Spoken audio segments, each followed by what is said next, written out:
G'day and welcome to Wing Chun Mind Force. In this video, I'm going to answer some questions put to me by a friend who follows me on YouTube. He goes under the name of Merge M66, MERG M66. I'm not totally sure whether this is a gentleman or a lady, but the questions are great. Actually, I think it is a gentleman, now I think about it. Maybe somebody I know really well. I'm sorry. I'm not sure what your moniker hides. But he asks a number of questions of me, which are excellent questions regarding fighting in Wing Chun. So the first question is, how do you view the relationship between Wing Chun and realistic fighting? Do you see Wing Chun as a tool to help you win a fight, but fighting skills is something you need to develop and train for separately? Okay, so this is a great question, and I've just had a great training session with my friend and student Mark. We've been training together for about 5 years. We always have awesome sessions, and I was talking about this exact thing, saying that when I started being a fan of Wing Chun and Kung Fu back in the 70s, everyone was Kung Fu fighting, as the song goes. Everyone thought Kung Fu was just the best thing ever. And it was very highly regarded because of Bruce Lee, but also because it is awesome. For many years now, with the keyboard warriors and their opinions, people have got into this mindset that for some reason MMA is realistic fighting, and Wing Chun and Chinese martial arts generally are just good for meditation, for stress relief. You know, it's exactly the same horse shit, pardon the French, pardon the horse French, as there's a Japanese movie about this amazing tough Japanese sensei, and the Japanese and the Chinese haven't traditionally got on really well, and there's a lot of grudges back and forth. But this, in the 70s, what was his name? He was this incredible guy. He used to punch cows and knock them out.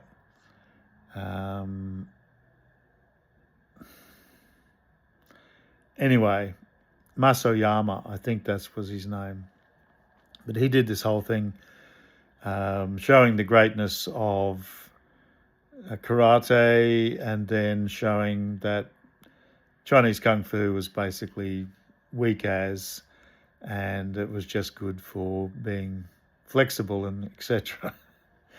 And Bruce Lee made a movie about this, didn't he? The Fists of Fury. There it is there. It's all about, Chinese are not sick men. Bruce goes around and beats up the whole Japanese dojo to show them that Kung Fu and Wing Chun is not weak. And, to put down this old horrible bullying statement that Chinese are sick men. And, we really got it when I was a young fella, young Aussies, but apparently the theatres just exploded in Hong Kong and other places in Asia when he said that, because they'd felt that for a long time, that they were treated as if Chinese culture and Chinese men weren't strong. So it's a sort of a bit of a long way to say Wing Chun is realistic fighting, and this idea that it's not is sort of beyond me. I don't understand. Wing Chun, we take the straightest line to attack. Our 1-inch punch is essentially what everything is in Wing Chun. What we train to do in the 3 forms, and then using the dummy, and then the knives and the pole, and in our chi sao, is to always be full of power and weight, so that everything we do has our full body weight in it. And it only needs to move an inch to really affect people, to throw their balance off, to knock them down, to really hurt them when you hit them. And Bruce is also famous for saying a karate punch is like an iron bar, and when it hits, it goes whack. and it hurts. A Kung Fu punch, and I believe he's talking about a Wing Chun punch, is like an iron ball on the end of an iron chain, and when it hit, it go whang, and it hurt deep inside, and that is exactly right. The problem here is that people don't know Wing Chun. They just see the shape of it. They see practitioners who really don't know what they're talking about. And they say, oh, look at it, it's so piss weak, they have to do like 10 punches to hurt somebody. But everything in Wing Chun is powerful. Our kicks, our punches, if they're not full of power, then they're not right. So everything we do is actually about realistic fighting. And essentially, people ask me, what would I do in a fight? Well, the first thing I do, as soon as I get the instinct that an attack's coming or somebody's about to have me, I set myself up. So my spine, from the top of my head to the bottom of my spine is linked. It's one thing. I relax. I bring everything to my center. I stand up straight, and I'm a floating fighting platform, and I'm ready to go. And I just pivot and spin. If somebody comes at me from the side, I just turn, and then I give them 2 strikes and 1 kick. Blam, like a 3-barrel shotgun. And if that doesn't knock them down, blam, they get it again. And I keep going until they're out of the way. And I'll do that to their mates. I'm a floating mountain. I can't be knocked over. I'm up. And everything that comes out of me comes from the body, which is trained in Siu Nim Dao to be essentially like a mountain, an immovable, relaxed, single unit. And I express my force by not only the way my arms have been trained, but also by moving my center. And I move my center a fraction before the arms. You could say it's simultaneous. But all my body weight comes at them, pivots, strikes. And so it's just blam, blam, blam. And the truth is, I watch people in MMA and UFC, and I see very strong, very fit guys, right? And I see powerful punches that I wouldn't want to cop straight in the teeth.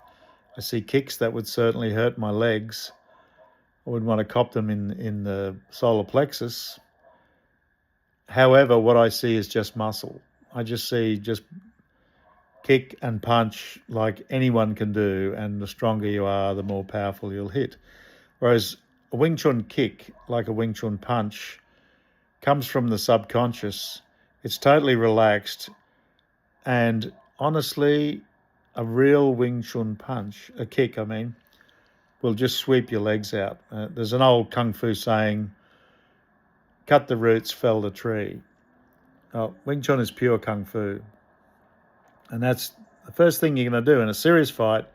You're just going to cut their legs out, slam them with your palm strike, your punch to the body, or it could even be just your sao, the whole arm striking them.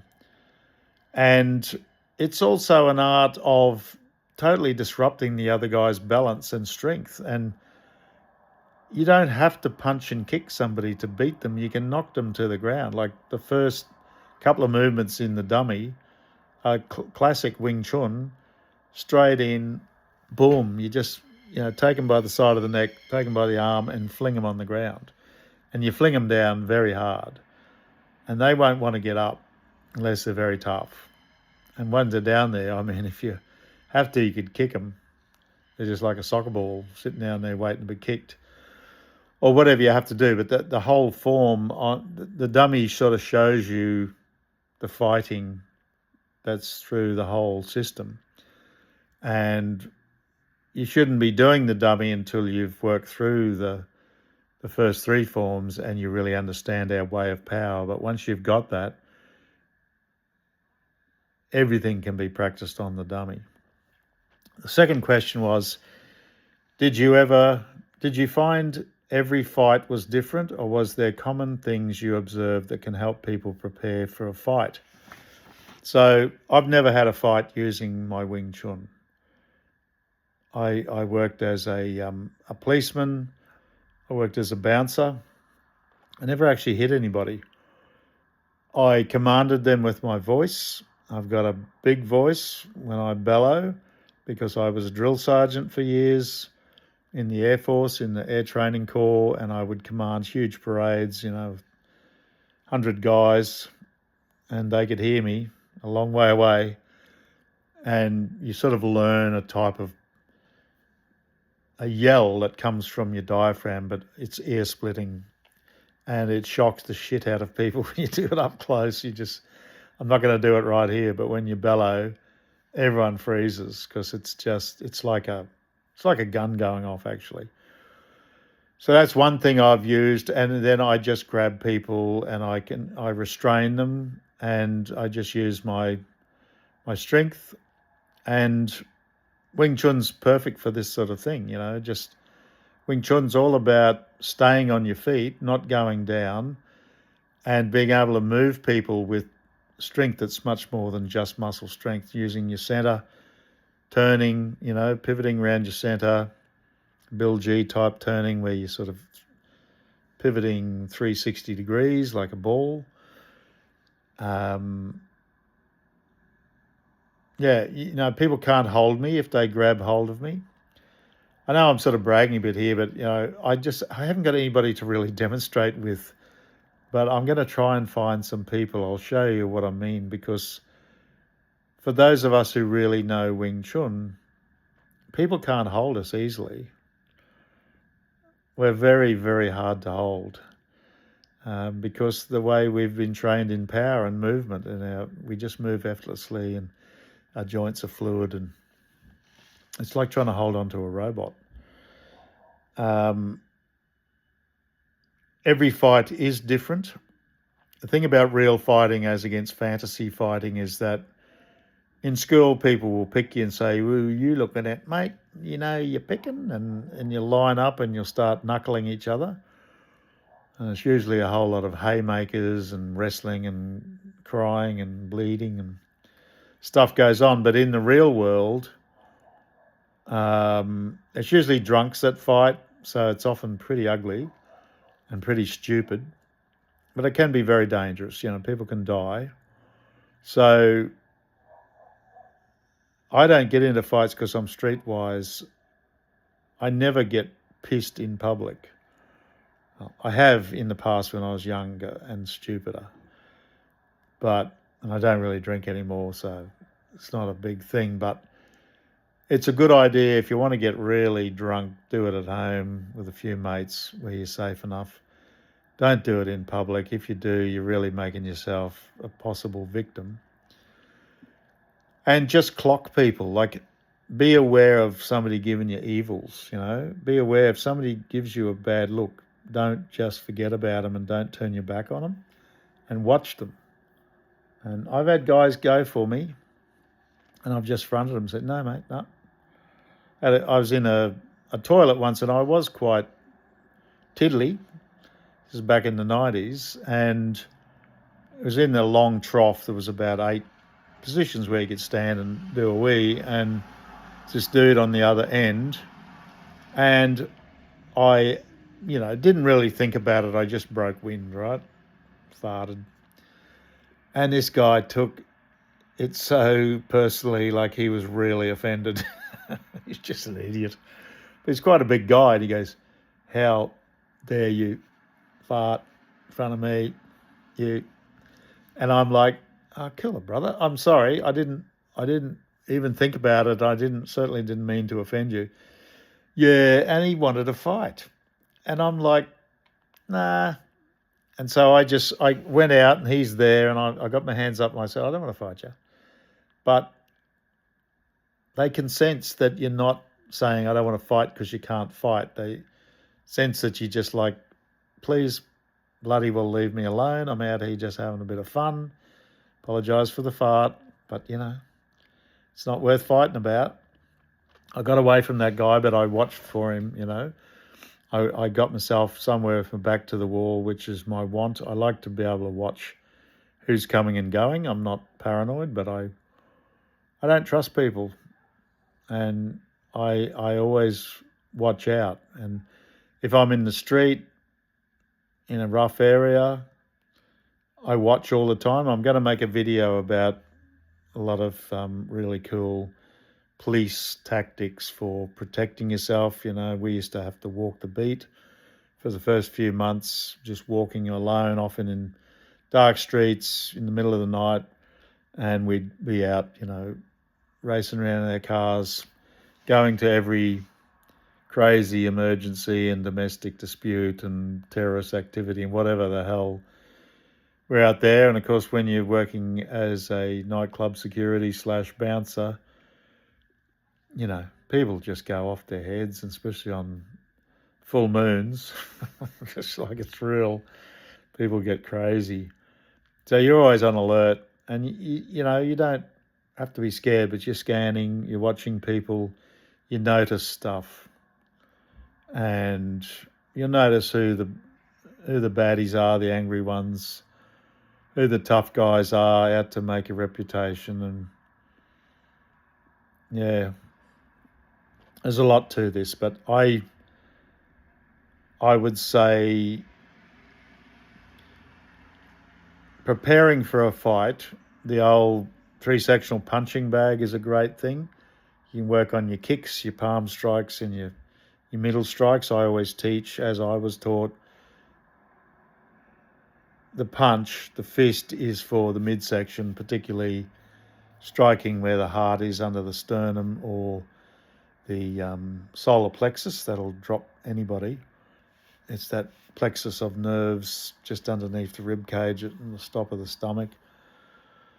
Very hard not to get dropped with that, especially if you get caught off guard. And the dummy. But just thinking the center line, thinking about connecting to people all the time. So, yeah, Wing Chun's absolutely a great fighting art. What do you believe is the biggest threat to the average Wing Chun student person in a fight when they have never been in a fight before? Now, this is something that Sifu Jim actually taught me straight out. He said to me and a group of guys in our first year, if you get in a fight now, you're just starting Wing Chun, you want to do your Wing Chun well. He said, don't think about Wing Chun. If you get into a fight, just fight. Do whatever you can, you know. Just protect yourself. Just fight. It doesn't matter if you're just using brute force. If that's all you've got, that's what you've got. I say to students, aim to be a Wing Chun master, but be practical. Wing Chun will come out of you. Whatever you've learnt, you'll be surprised. And I've talked to lots of people who have actually used their Wing Chun when somebody's attacked them. And they said they were surprised by how the training worked. And, you know, that the 3 strikes, like the kick to the legs or the kick to the balls or the kick to the guts and the 2 head strikes, wherever it goes to, that's something I learnt in the first year, and I still do it 30 years later. It's very powerful. It just gets more and more powerful. It's just kablam. And that's what stops most fights, honestly. This, you know, endless bashing each other, it's a load of crap. Like, I don't know how many of these actors have ever actually been bashed, but they just take this incredible amount of punishment. You know, you wouldn't have any teeth left, mate, after all that. It's just not, it's not like in the movies. You'd be surprised. You get a good smash on the nose, you'll want to cry like a baby. It bloody hurts. You don't want to get into fights if you can avoid it. As far as people never having been in a fight, this is the thing. I don't really have an answer for that. I've been fighting since I was 5. That's when I really started to turn mean, when this kid bashed me when I was just a little angel. Kicked my shins bloody whilst grinning in my face like a maniac. That guy changed my world, and I started taking fighting seriously ever after that. So I've been a fighter since I can remember, and I'm pretty mean, You make me angry if you attack me for no reason, or attack somebody I love. I'm a mean person. And you sort of need that. Sifu Jim used to call it fighting spirit, which is right. He said, you can train somebody right up in this art, but if they don't have that mean fighting spirit in them, they're not going to be able to use it. Now, how do you get like that? I do think that you just need to think about it. You need to take it seriously, and you act in your mind, put yourself in that position. Now, when I was a policeman, my dad said to me, you might have to shoot somebody someday, mate, so start preparing now. Because he'd lost a mate who went in. This guy was on warrant. He wanted on warrant. He was known to be dangerous. My father's friend went into the house. The wife said, watch out, he's got a gun. He went into the bedroom. The guy was scrabbling around under the bed looking for his gun. But Dad's friend froze. He hadn't prepared himself for this. You'd think police all can handle this, but they're just people. He wasn't ready for it. The guy pulled out the gun. The policeman still didn't pull his pistol, and the guy shot him dead. Now, I remembered that story, and, getting around, walking in the dark on patrol, I used to think about it. I used to imagine scenarios. I think, Dave, you're going to have to get ready to kill somebody. And the one time I almost had to shoot a guy, what struck me was that my preparation was perfect because I was ready to kill him. I was ready to nail that guy through the heart, and there was no way I wasn't going to do it. As he came at me, I thought he had a military rifle. That's what we were chasing him for in the dark. And as he came at me, I had my pistol on his heart. I still didn't have my finger on the trigger. I was ready to just, as soon as I saw a weapon, I was bellowing at him, drop the rifle and freeze. He kept coming, but I saw that he didn't have one, so I put the pistol away, and then, we dealt with him. But it could have been me freezing if I didn't think about it. And a lot of coppers I knew never, I don't know why, but they just didn't want to actually confront the reality. And they say a lot of soldiers don't shoot the enemy because they've never really come to terms with not being a civilized person anymore, being a killer, basically, becoming a killer, a hunter of humans. Next question. What is something the average Wing Chun student underappreciates will help them in a fight, especially for those who have never been in a fight? Well, I would say your Chi Sao, it can seem a bit like, how would I actually use this in a fight? But what it's doing is essentially teaching you that your body is one, and that your arms are like this ball-shaped shield. And that shield can stop you getting hurt. It's just the habit of engaging other people's arms, feeling their force, and rolling it out of the way and controlling it and overwhelming it and striking through it.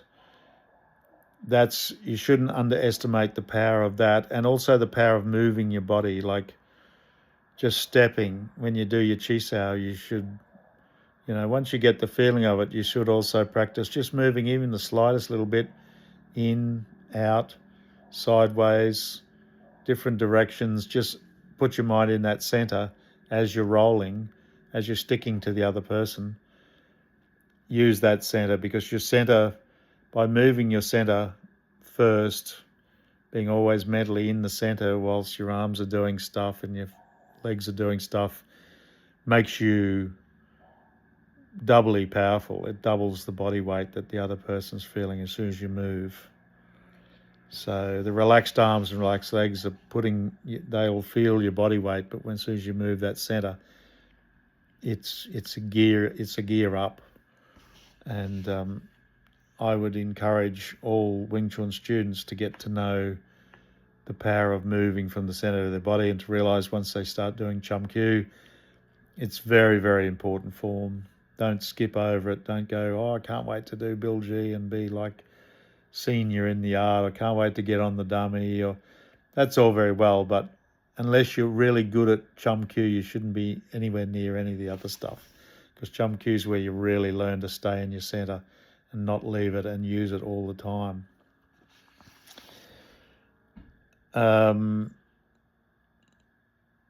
Well, what advice would you give to someone who's never been in a fight and the thought of getting in a real fight has them feeling very nervous and anxious? Okay, so we come back to the same thing. How do you give somebody experience who hasn't lived a rough life, hasn't fought at school, hasn't got into fights in pubs or in the street? Rough sports are about all I can think of.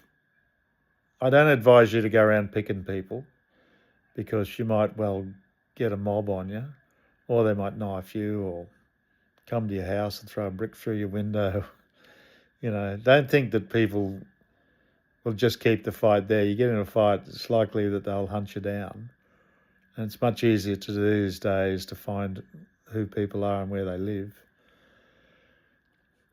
But rough sports like, playing rugby or Aussie rules, less so soccer, but, anything where there's contact helps. Wrestling. Just, even getting into mosh pits actually is sort of cool. It's just, you need to toughen up. Like a rugby player can take a lot of hammering, because they're always hammering other guys. They're always, they're so tough and brave. They're just slamming into other dudes all the time. And you sort of get immune to it. And I remember reading this excellent article about why really great martial artists probably be beaten by a tough bikie, because the average bikie's growing up in a tough family, maybe been inside and been in fights. He's sort of used to taking it. And that's one of my gifts. I've been punched so many times. I got my teeth in, but I'm missing quite a few teeth because I've had them knocked out. And mentally,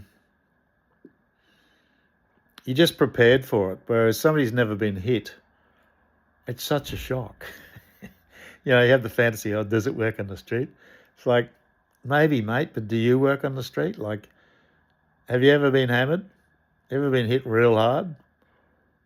And you might find that you start crying for mummy, because it's not pleasant. And I just think if you expect to fight or want to be a fighter, you need to roughen up a bit in life. Even surfing, just the violence of the waves, the violence of the surf is somewhat of a preparation. Getting flung around, getting hit hard, but, actual physical contact sports are better for toughening you up.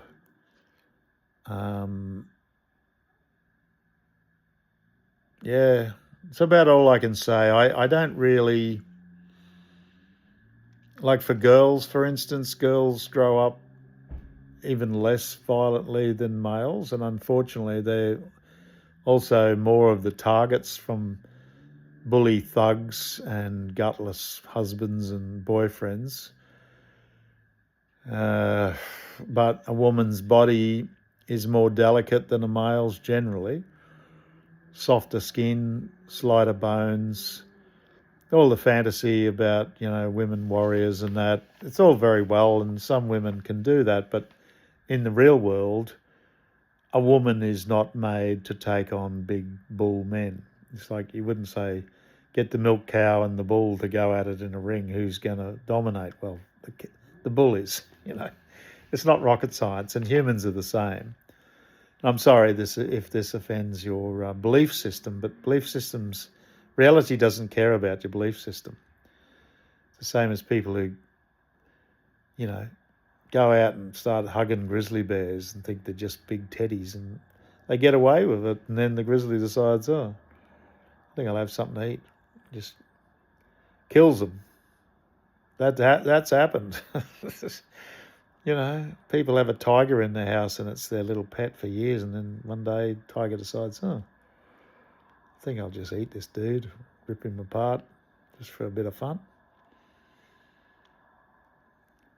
you got to remember that we do live in a sort of a jungle. It might be a concrete jungle, it might be a real one. And if you're unable to handle it, it's best to become a master at avoiding danger, not putting yourself in danger, not getting drunk. And also, this is for the young guys, but even us old dudes can fall into this. Have no ego. Don't give a shit if somebody calls you whatever offends you. It doesn't damn well matter. They're looking for a reason to fight. And one of my great strengths that I learned through not only being a policeman, but also I was a psychiatric nurse for about a year. So dealing with some pretty dangerous people who are off their heads, I learned to be the grey man, which is basically emotionless, like show nothing on your face. So you don't want to show fear, but you also don't want to show aggression. They're looking for either. Just show nothing, like just blankness. And that throws a lot of people. They think, what's going on here? Why is this guy not afraid? Why isn't this guy sparking up when I tell him he's bald? I had that happen once. Guys, I headlocked him and dragged him away from the door of the nightclub because he was fighting. And then I let him go and I said, see you later, mate. Don't come back, go and sober up a bit. You bald, blah, blah, blah. You bald this and you bald that. And I said, oh, Jesus, you're really hurting my feelings here, brother. I didn't know I was bald, actually. I thought I had lots of hair. But it was, don't let them get at you. You got nothing to prove. They're the idiot. You got nothing to prove. Don't let them suck you in. Don't let them suck you in. They're cowards. Them and their mates will jump in and hook into you. And there's no sort of old-fashioned knightly honour anymore. So that's about it. Oh, wait a minute. One more question. Sorry, dropped it. Short of getting into real fights, how can Wing Chun students develop effective fighting skills and mentally prepare for a fight? Well, I've sort of pretty much covered that.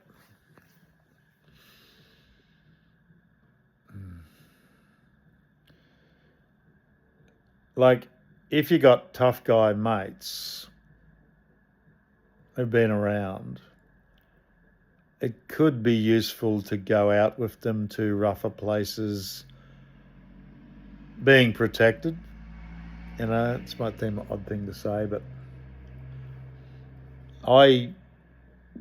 because I've always been what we Australians call a bluer, I'm sort of used to fighting.